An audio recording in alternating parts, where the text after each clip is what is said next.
I'm Mo Beck, a professional paraclimber. I'm Cail Soria, and I'm a professional paraclimber. We are taking over Anna's channel to talk about CLAP. If you have CLAP, don't be afraid to contact your doctor and always use What? Use protection. I mean, we're using cams and quick draws, and I brought ropes. What are you talking about? Where are you putting the cams at? CLAP. Climb like a paraclimber. Yeah. We're here today at one of our home crags in Clear Creek, Colorado to give Anna a chance to try paraclimbing. She's going to see what it's like to climb like an arm amputee, a leg amputee, and someone with a visual impairment. Anna, are you ready? Yes. All right, arm or leg first? Let's go arm. Okay. What do you think about this one? Is it good enough? Yeah, that's sharp enough. This yeah. Hold Hold it out. Put it out. All right, don't worry, we'll make this quick. And then we get a book deal. It's fine. Yeah, it's fine.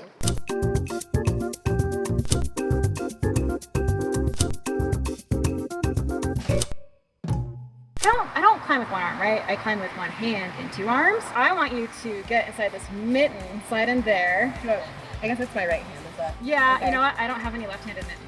Oh, yeah. So, I think we're just gonna tape this. Yeah, like that. Okay. And honestly, you'll probably have a harder time than I do because of just like losing the dexterity. Mm-hmm. We meant to cut you out of this, but okay, we have a knife. It is quite tight. You're gonna lose circulation? No, I think it's okay. Okay. Yeah, I think it's okay. We don't want any actual amputations today. Yeah. And then what I really want you to think about while you're up there is like, we're on top rope today, but think about clipping. Because clipping for me can be terrifying. That was one of my first thoughts of like, are we leading today? Like, I don't know how I would even go about it. Yeah. So I'll get to some clipping stances and I'll just like think about it. And I'll like mimic trying to clip and see how that feels. Yes, it might feel scary. Yeah, I bet it will. Okay, I'm excited to try this. All right, climb on. So yeah, I think you're right-handed, right? Yeah. So I am too, and I don't know if I was born that way or if I script that way. But I almost never, I've had to teach myself how to lead with my stomach. Yeah, okay. My default's always hand. So maybe if I like, oh that's good, and then if I come in. Yeah, a lot of pushing down. Okay, so here I'm coming to a clip. Right. Okay. Yep. Oh, nice. As funky as it can be. Yep. Now imagine doing that on lead. Imagine like pulling the rope up too. That was really like unstable. It's funny that I think people would assume I would love slabs. It's all about your feet, except that I find that when there is a hand, you have to use it in that sequence. Like there's no options. So I find slab terrifying.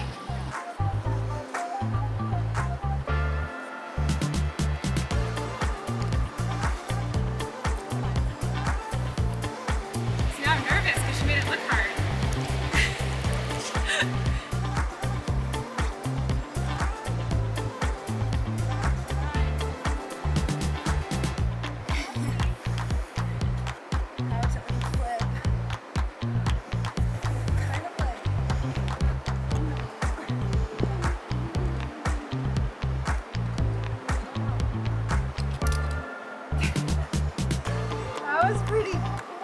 That was pretty insecure. I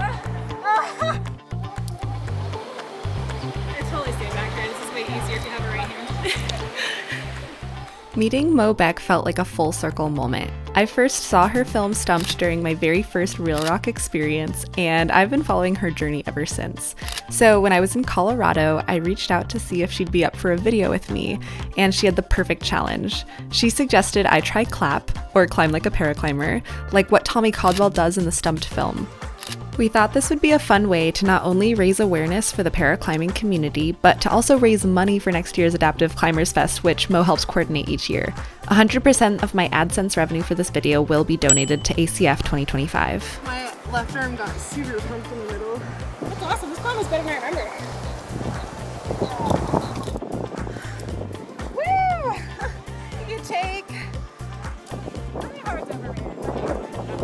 I do feel like in my normal climbing, I rely a lot on footwork, so I think that was able to help me kind of like figure out balance positions. But it was like really tricky, especially at clipping stances. Yeah, I was really glad I was on top rope. I feel like I definitely sandbagged you, taking your right hand, because like the clips all felt casual for me, which meant the opposite. Well, because it was like trending this way. Yeah, exactly. This rock is great because like there's so many options, so like I might put my stuff somewhere that like no one else uses. I saw you were like jamming it. Oh yeah, the stump plunger. That's where sometimes having a stump is advantageous. Like, think of like a crack at red rock, so it's like kind of undulating. I can just like slot and twist. This is like a What size? Large 7'5". We interrupt this program to bring you a word from our sponsor. Ah yes, here I was reminiscing about my wonderful golden Rab Puffy. I love this puff, but she's seen better days. I've burned holes through her, splashed cooking grease on entire panels, and my rough duct tape patchwork has let so many feathers escape. I wish there was a way to renew this jacket so it doesn't end up in a landfill. Wait, I think I remember the Rab website having a wash and repair button. Oh yeah, there it is. Ah! Oh my god, I'm inside the computer. All right, let's pick some new colors for the repair. Ooh, yeah, I like that color. Nah, that's okay. Ooh, yeah, that'll match my future hair. Yes, I like that. Oh yes, purple, that's perfect.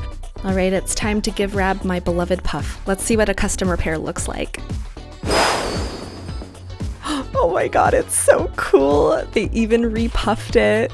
So instead of throwing your used puffy away, consider a more sustainable and stylish approach with a custom repair like mine on the Rab website. I'll leave a link in the description below.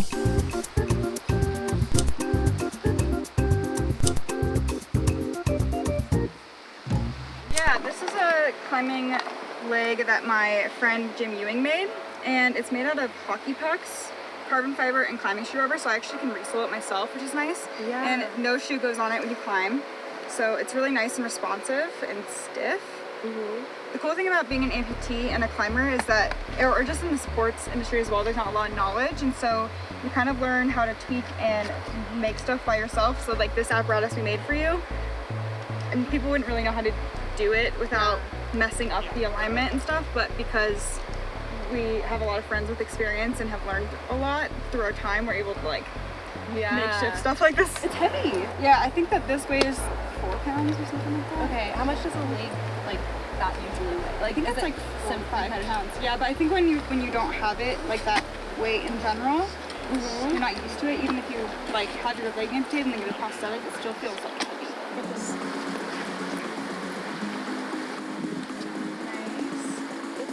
Wide would work. Yeah. I'm very like. But then you realize how much you actually do use your toes to pull. Yeah, actually. I know, it's kind of terrifying when you're not sure if you can trust your foot either, right? Nice.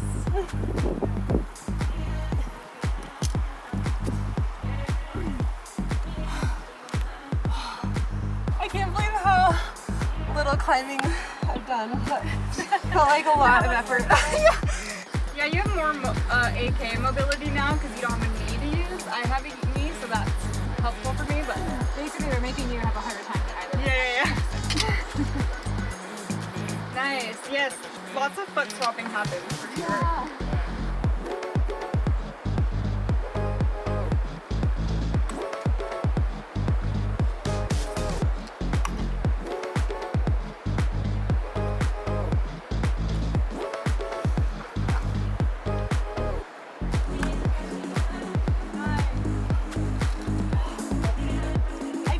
Starting to get the hang of like switching the foot and like leading with the other foot almost.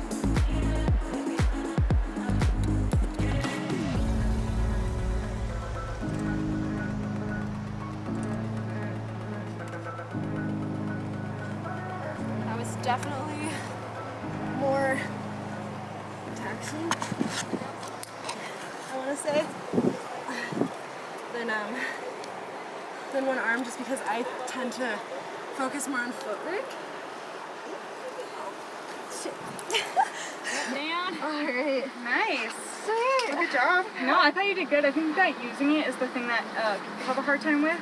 So it's nice that you didn't just drag it up the entire wall. Also, like how you're feeling it on your your shin too, because you can like feel when you're on something, but you're like, okay, is it solid? Is it not solid? Yeah.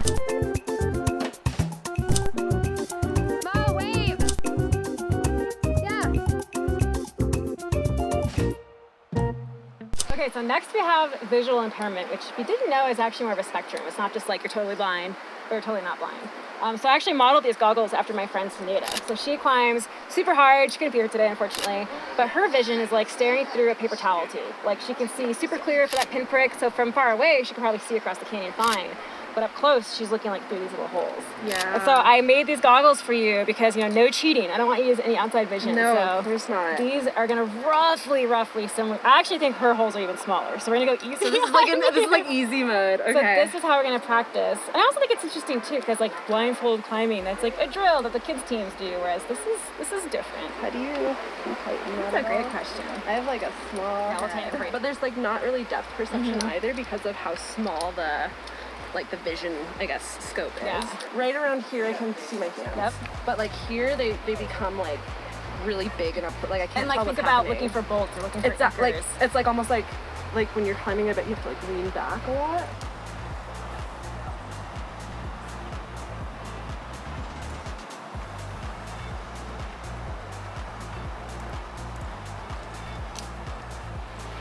There's sometimes where I can't, like I'm so close to the wall, I can't actually bring my body down enough to like see the foothold at this level of visual perception. And the depth perception's all off, so I see something and I'm not even sure really how far away it is.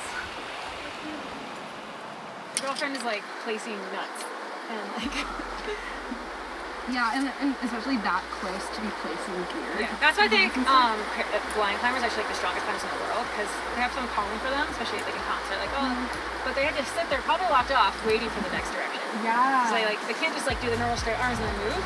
They have to be locked off and climb, everything's static. Yeah, Because they hunt around for stuff, like they're so strong. yeah, I felt like my strength was definitely compensating.